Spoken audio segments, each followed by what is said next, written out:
بسم الله الرحمن الرحيم كسو دوادا موقال سرا oo laga helay wadanka Sacuudiga muuqaalkaas ayaa wuxuu ku saabsan yahay shir uu ka qayb galay wadanka Sacuudiga ayaa wuxuu soo bandhigay mowqifka uu ka taagan yahay ummadda Soomaaliyeed haday tahay kuwa ku nool Itoobiya Djibouti iyo kuwa ku nool Soomaalida inteeda kaleba dhammaan wadanka Sacuudiga ayaa si bareera wuxuu sheegay in dhammaan Soomaalida geeska Afrika ku nool loo hoos geyn doono wadanka Itoobiya isagoo wadanka Sacuudiga ku daray xitaa wadanka madaxa banaan ee Soomaaliyeed ee loo yaqaan Djibouti hadaba muuqaalkaas ayaanaan idinka dhexgelinayn wax af Soomaali ah oo macna ah si aad muuqaalka Carabiga si toos loo daawado kadib markuu muuqaalku dhamaado ayaynu af Soomaali u macnayn doonaa iminkana daawasho wanaagsan أو يجب أن يكون على شاكلة الدستور الأمريكي الذي وحد أمريكا ومنحها الديمقراطية. أما حقل أوغادين الواعد في إثيوبيا فسوف يوحد القرن الأفريقي برئاسة إثيوبيا، وسوف يتم بناء جسر بين القرن الأفريقي والجزيرة العربية، هو جسر النور الذي يربط بين مدينة النور في جيبوتي ومدينة النور في اليمن، وهذا يتطلب عدة أمور. الأول: 1. تحقيق السلام بين العرب وإسرائيل. 2. تغيير النظام السياسي في إيران. 3. وحدة مجلس التعاون. 4. تحقيق السلام في اليمن وإحياء الميناء الحر في عدن، لأن ذلك سوف يحقق التوازن الديمغرافي في العمالة بالخليج. 5. إنشاء قوة عربية بمباركة أمريكية وأوروبية لحماية الدول الخليجية والعربية والمحافظة على الاستقرار. 6. السرعة في إرساء قواعد الديمقراطية بثوابت إسلامية في العالم العربي. 7. العمل على إيجاد كردستان الكبرى بالطرق السلمية، لأن ذلك من شأنه أن يخفف من المطامع الإيرانية والتركية والعراقية التي ستقتطع الثلث من كل دولة من هذه الدول لصالح كردستان. وأرجو التوفيق والسلام في الشرق الأوسط، والسلام عليكم ورحمة الله وبركاته.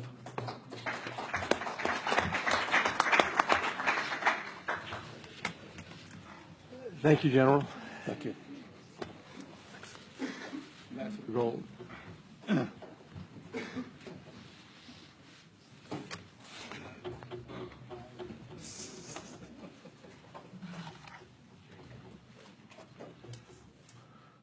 Well, first of all, I'd like to thank Elliot Abrams and the Council on Foreign Relations for hosting us today. I also want to point out that I have not just come here alone from Israel. I have two very important colleagues with me, Brigadier General Dr. Shimon Shapira, the leading expert, as far as I'm concerned, in Israel on the subject of Hezbollah, and Dr. Colonel Jacques Naria, who has for years served the Israeli government with his knowledge of the Middle East and has made our discussions workable in many respects. Our standing today on this stage does not mean that we have resolved all the differences that our countries have shared over the years, but we hope we'll be able to address them fully in the period ahead. We have been meeting in our capacity as heads. waa tahay waxa daawateen barnaamijkii muuqaalkii sirtaha oo aad ku daawateen luqadda af Carabiga hadaba hadii aynu halka ka sii wadno oo aynu qaybta af Soomaali ku macneeno intiina aan fahmin wadan shirkan oo loo yaqaano Council Foreign Relations ayaa wuxuu ka dhacay wadanka Israel taasoo uu ka soo qayb galay wadanka Sacuudiga ayaa wuxuu metelayay ninkan oo loo yaqaano Anwar al-Ghashki isla markaasna madaxda ugu sareysa ee sirdoonka wadanka Sacuudiga Anwar al-Ghashki oo hadalkii aad aragteen intiina af Carabiga fahantay in Soomaaliya la hoosgeyn doono wadanka Ethiopia isagoo ku sheegay markaa isticmaalaya magaca qarnal Afriqiya ama Geeska Afrika Jamhuuriyadda Djibouti iyo qaybta Soomaalida imika Ethiopia haysatana si toos ah uba sheegayay in kheyraadkooda halka laga talaali doono haddaba haddii aynu u sii gudubno inaynu isku macnayno af Soomaali kuna bilowno qodobadii ugu horeysay Anwar Cisqi wuxuu ku bilaabay markiisii koobaadba ogaadeenaya oo ah dhulkan aad garanaysaan ee Soomaalida Ethiopia iyo Djibouti iyo qarnal Afriqiya waxa la hoosgoyn doonaa ra'iisadda ama madaxtinimada Ethiopia ayaa la hoosgoyn doonaa iyadoo Madiinatu Nuur oo ku taala wadanka Djibouti laga talaali doono kheyraadka halka ku jira loona talaali doono daanta kale ee badda markaas Yemen magaalo kale oo iyadana la magaco leeyahay Madiinatu Nuur kadib halka markuu ka sii waday wuxuu taxay qodobo fara badan isagoo sheegay in rugniga labaad ee la mideynayaana uu yahay marka kaas Geeska Afrika lagu mideeyo ra'iisadda Ethiopia lagu mideeyo rugniga kale ee markaas yahayna in kheyraadka khaliidka lagu midaabayo meesha la yiraahdo Rab'ul Khali oo ah rugni meesha labaad ee ceelasha shidaalka ugu badan yihiin ama gobolka labaad ee bariga dhexe ceelasha shidaalka ama khaliidka ay ugu badan yihiin oo uu sheegay in iyagana xagga lagu mideeyo xaggana marka Ethiopia la hoosgeeyo meesha kalena in Rab'ul Khali oo markaas Sacuudiga hoos timaada la hoosgeeyo khaliidka haddaba Sacuudiga si ka sii hadlaya arrimahaas wuxuu yiri ma soconayso haddii aan qodobadan la furin in qarniga Afriqiya Geeska Afrika la hoosgeeyo Ethiopia Rab'ul Khali oo meesha labaad shidaal ku jira khaliidkana wadamada khaliidka lagu mideeyo kheyraadkooda ma soconayso haddii aan qodobadan la sameyn qodobadiiba haddaba tahay markan awal Cisqi wuxuu yiri qodobka koobaad wuxuu yiri saaxiibtinimada Israa'iil iyo Carabta iyo heshiis dhexmara Carabta iyo Israa'iil qodobka koobaad ayuu ku sheegay in ay tahay qodobka koobaad ee fuli kara taas hadda waa in Ethiopia la hoosgeeyo Soomaalida iyo in Rab'ul Khali lagu mideeyo Carabta kale khaliidka waxay qodobka koobaad wuxuu ku sheegay saaxiibtinimada Israa'iil iyo heshiis nabadeed oo ay saaxiibtinimada Israa'iil ku yihiin qodobka labaad wuxuu yiri waa in la bedelo siyaasadda Iran in la bedelo ayuu qodobka labaad ku sheegay qodobka saddexaad oo soo qaatay wuxuu yiri in la mideeyo wadamada gacanka markaas ay xagga siyaasadda ka midoobaan qodobka afraad ee uu sheegay wuxuu yiri waa in Yemen nabad ay noqoto dibna loo mideeyo miinaa xor wuxuu yiri dekadii xor tahay dib loo sameeyo qodobka shanaad ayuu wuxuu ku sheegay in la dhiso ciidan Carbeed oo ka barakaysta ama ka mubaarakaysta sida hadalka uu dhigay ka barakaysta Mareykan iyo Yurub si ay loo ilaaliyo gacanka Carabta sidaas ayuu hadalka u dhigay qodobka shanaad ayuu yiri sida uu qodobka shanaadna wuxuu yiri sida ugu dhaqsaha badan waa in loo faafiyo dimuqraadiyadda Islaamka ama wuxuu ku sheegay dimuqraadiyatul Islaamiya qodobka toddobaad ee ugu dambeeyay ayuu Anwar Cisqi wuxuu yiri waa in la mideeyo Kurdistan taweyn isagoo marka afka Carabiga adeegsanaya Kurdistan al-Kubra Kurdistan taweyn waa in la mideeyo oo la dhiso waliba taasoo lagu keenayo buu si nabada weyn Kurdistan lagu keeno si loo naafeeyo buu yiri oo khilaafkooda loo yareeyo damaca wadamada Turkiga iyo Ciraaq iyo Suuriya saddexda wadan oo sida la og yahay Turkiyiintu saddex meelood marka loo qabiyo dhulkooda ay leeyihiin waa in damacooda la yareeyo sidoo kale siyaasadda wadanka Turkiga ayaa halkaas iyadana Soomaaliya ka soo galayso toddobada qodob ayuu taxay Anwar Cisqi oo markaas metelayay sirdoonka wadanka Sacuudiga ama xukuumadda wadanka Sacuudiga haddaba toddobada qodobba si dadban ayay u saameynayaan laakiin hordhaca ugu horeeya aan ka soo qaadano in la mideeyo oo la hoosgeeyo Soomaalida in la hoosgeeyo wadanka Ethiopia ee aan muslimka ahayn ayaa ah waxa ugu weyn ee ay Soomaalida dhigaha weynaadeen isagoo markaa isticmaalaya ogaadeynaya iyo qarnal Afriqiya iyo Djibouti labadaas si toos ah u sheegay magaca Soomaaliyana uu adeegsaday qarnal Afriqiya Geeska Afrika waa daawateen baan u malanaya muuqaalkan oo intiina Carabiga taqaanana si toos ah ayaad u fahmaysaan intiina aan aqoon asxaabtiina marka idin la joogtay af Carabiga fahmaysa ayaa idin macnaynaysa muuqaalkan oo ah muuqaal aad iyo aad ay Soomaalidu ula yaabtay markii soo baxay haddaba waxaan u gudbi doonaa qaybta labaad oo ku falaqayn doono muuqaalkan waa tahay dhanka kale waxaanu ku soo dhawaanaynaa inagoo ku sii jirna barnaamijkeennii sirtii qarniga ee wadanka Sacuudiga iyo dhex martay wadanka Israa'iil haddaba arrinkan oo soo daawateen oo ah sirtii ugu weyneed qarnigan ayaynu sii falaqaynteedii iminka qaybta labaad kusii gelaynaa waxaa ila jooga halkan maxamed saleebaan oo ah nin Soomaaliya oo ku xeel dheer wadamada Carabta iyo bariga dhexe maxamed markaa daawatay muuqaalkan sirta ee ummadda Soomaaliyeedna in badan saameynta ku yeelanaya maxaad horta kaaga soo baxay adoo isku soo duubay afka Carabigana si wanaagsan u yaqaan بسم الله الرحمن الرحيم اللهم صل على محمد وعلى محمد waxa aniga iga soo baxay horta wax weeye arinkaas waa wax isku xiran moogtay wada wax weeye waadiga arka say marka wax weeye ma ay u dhacday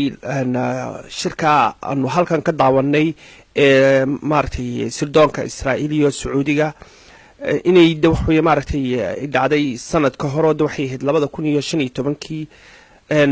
iyo dabadeedna waa tiida wax weeye Sacuudigu isugu yeeray madaxda geeska Afrika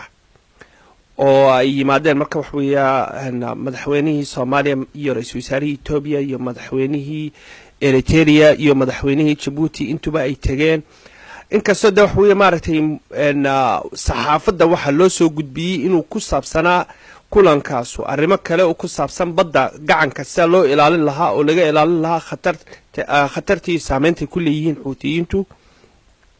laakiin si anigu waxaan u maleynayaa wax weeye maartay asal ahaan waxa shirkaas ku socdaa si loo fulin lahaa in geeska Afrika loo mideen lahaa uu hoos iman lahayd Itoobiya oo arrinkaasna ay tahay khatar ay ku tahay qaranimada Soomaaliyeed saasi aniga ila tahay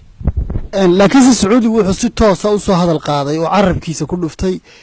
gobolkan Soomaalida ismaamulka Soomaalida Itoobiya loo yaqaan Ogaadeenaya oo uu yiri gobolka Ogaadeenaya ee Itoobiya iyo qarniga Afriqiya oo markaa uu ka jeedo geeska Afrika iyo Djibouti intaba waxa la hoos keenayaa wadanka Itoobiya isla markaasna khayraadkooda ku jira waxa loo talaalayaa Madiinatu Nuur oo ku taala wadanka Yaman iyadoo laga talaalayo Madiinatu Nuur ku taala Djibouti taas maxay faa'iido ugu jira loo karaa in ummad islaam la hoos keeyo wadan gaala wallahi taa anigu wax uu Sacuudigu shakhsi ahaan faa'iido uu ku qabo taada wax weeye maartay ilaa laanka wax weeye aniga ima muuqato laakiin si anigu midan garanayo inuu wax weeye talaabooyinku u baahan yahay Mareykanka ama wax weeye Israa'iil ay ka fuliyaan geeska Afrika inaanay sameyn kareen intay noo yimaadaan Soomaali ahaan oo yiraahdaan saas la idin karaba inaad sameysaan madaxdeena waa laga heliyaa hada wax weeye dad la iibsan karo oo wax saxiix kara laakiin se waxa ay u baahan tahay in marka wax weeye dad ay shacabka Soomaalida ay ogol yihiin oo ay u arkaan walaalo islaama in waxa uu fuliyo sida marka maamulka wax weeye dawladda Sacuudiga oo kale anu aragno wax weeye dawladda islaam oo walaaltinimo islaam ay naga dhaxayso kuwaas baa ugu hawl yar inay fuliyaan marka iyagu waxay gaar ahaan ay ka faa'iidiyaan anigu shakhsi ahaantay ma garanayo laakiin se waxay nabartay dhacdooyinka caalamka iyo taariikhiyan intay dawladdaas ay jirtay inay yihiin dawladda ugu horeeya number 1 ee fuliya danaha Mareykanka iyo reer galbeedka qodobada uu Anwar Cishqi sharaxayo waxa ku jirta wadanka Turkiga iyo Suuriya iyo Iran oo leeyahay halaga jaro dhulka Kurdida ama Kurdistan loo yaqaano taasoo uu sheegay in Kurdistan la mideeyo isla markaasna la dhiso si ay wadankaasi wadamadaas saddexda wadan ay u daciifaan sidoo kale saddexda wadan waxa ku jirta wadanka Turkiga oo inta badan Soomaaliya caawiya marka ma la oran karaa dhinacaasna saameyn bay kaga yeelanaysaa maadaama wadankan Sacuudigu uu xagga Turkigana uu sheegay in loo baahan yahay in la laciifiyo ها وقصب واتي أيام دويد وحوي مارتي أفغان بس للدمعية أنا لقيت سمي ضلك التركي وواتي وفي الشلمي مركا واتي ده وحوي أسرار بدنا يصوفا كتيو إنه دولتها لو كلها أفغان بس في الشلمي تركيا إنه السعودية يو إمارات يكوتشين وحتى قدر بع شيكتيو أو حناقصنا دو تري دولتها قار كميدا خليج كيا وحوي كدم بيي إن فلكه إلهي أمرك وأنا أرجعني دعوة سمرك فشلنتي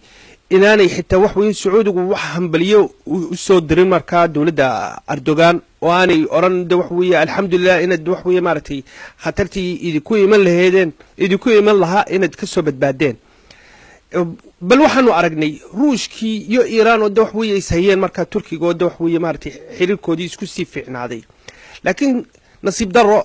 سعود وحو كشقيني إنه دالك التركي ضعيف waan gartay qodobada kale uu ka hadlay waxa kamid ah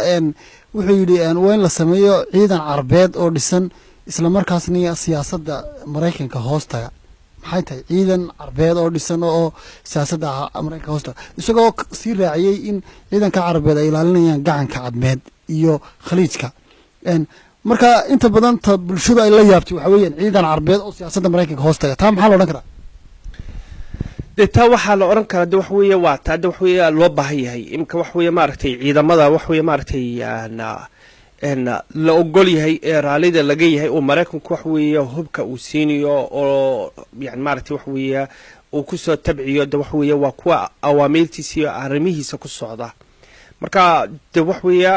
ciidan عربيد ما عربيد بوستة لكن ده وحو الشقينية وحوي وضنها مريكا أسكري مريكا نكو مدي منيو لكن سيد ضنها مريكا كوي فولينيا وأيان ضروية وده شلتا مركا وحوية انت سوا انت ده وحوية مارتي يقو ايكوضا هالليان مسؤولين انت سعودية إسرائيليان كود وحوية يسوي مادين ايكوضا هالليان لكن كل صحافة ده مركا أرمها سوكالا اللي صوبان ديجيو وحلو أرنيا عيدا ضنها عربتا فولينيا ama danaha islaamka fuliniya waata hadaan ku soo laabano arimaha Soomaalida iyadoo qodobada ay ku jira ay badan yihiin hadana inta Soomaalida ka qusaysa hadaan ku soo laabano oo qodobka ugu muhiimsan shidaalka oo kale lagu sheegay in halka loo talaalayo Ethiopia la hooskeenayo ee Soomaalida taa hadaynu dib isu dul taagno aynu ku noqono isla markaasna ay tahay mid ay Soomaalidu aad u la yaabiso maadaama wadanka Sacuudigu yahay wadan dhul barakeysan maamulaya isla markaasna xajkii iyo magaalooyin barakeysan Makka iyo Madiina ay ku yaalaan xukuumadii hogaaminaysayna ay mar qura Soomaalidu ku indhaha ku kala qaadeen iyadoo la leeyahay Ethiopia la hooskeeyo iyadoo Soomaaliyana in badan ay ka dhacayso dagaalo isla markaasna lagu wadaray wadanka Djibouti oo wadan ummad Soomaaliyeed oo xornimadooda hore u qaatay nabadna ah sida uu Sacuudigu sheegayo taas horta miyaanay mid Soomaalidu aad u la yaabtaan noqonayno fajac iyo wareer ku noqotay madaxda waa arin aad iyo aad u khatar weeyo oo wax weey maartay waliba khatar weyn ku aqarinimada Soomaaliyeed waliba wax weey maartay yani waxaad oran kartaa wax weey burka Soomaaliya ka jira qayb weyn inay ku leeyihiin Sacuudiga oo wax weey maartay waa wax yani khatara oo ayaan daraa waliba mugtay waa naga aragna mugtay saa marka wax weey wax u dhaciyaan marka dee wax weey Ilaahay uu sahlo dadkan waa inay marka gartaan xagga cadaawada uga socoto way hadaan taas su'aal kale ka sii weydiiyo Soomaalidu inta badan imika xiliyadan dambe ee burburkii kadib waxay isu sii kala guraan maamulo kala duwan sida Soomaaliland Puntland Jubaland iyo qaar kale badan maadaama imikana waxaaba lagu sii daray iyadoo Soomaalidu ay saas